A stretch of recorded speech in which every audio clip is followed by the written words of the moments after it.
En 2016, les indicateurs économiques du Tchad sont restés au rouge. Avec la chute du prix du baril de pétrole, l'État tchadien fait face à une crise économique sans précédent. Le commerce transfrontalier a aussi connu de graves perturbations avec les menaces de la secte islamiste Boko Haram. Les dépenses des interventions militaires dans les pays voisins ont pesé sur le trésor public. Le pays fait ainsi face à un triple choc économique. Depuis les premiers barils de pétrole mis sur le marché mondial, il me semble qu'il y a eu une sorte de non-maîtrise des finances classiques. Les finances classiques, notamment les finances fiscales, notamment la question de la douane, la question des impôts, etc., pour parler couramment. Ces questions-là n'ont pas eu une grande attention et on a assis nos projets de développement, on a assis le fonctionnement de l'État sur les revenus du pétrole.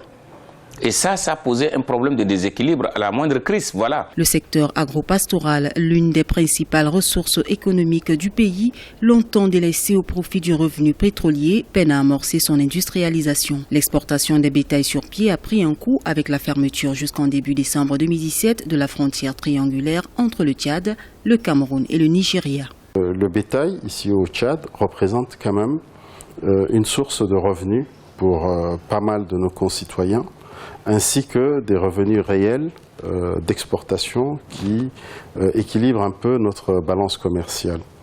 Malheureusement, depuis la perturbation de ce couloir économique Nigeria, Cameroun, Tchad, les exportations en termes de bétail ont fortement baissé.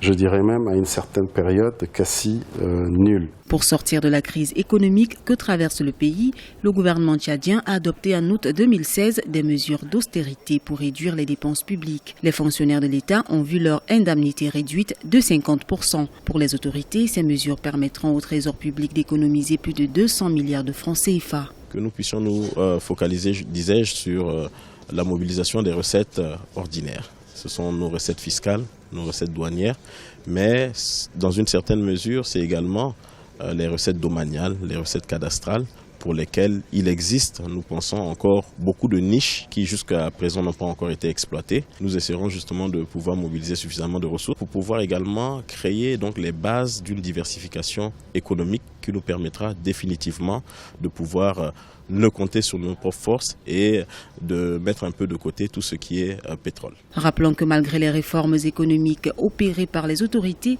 le pays peine à clôturer son exercice budgétaire 2016.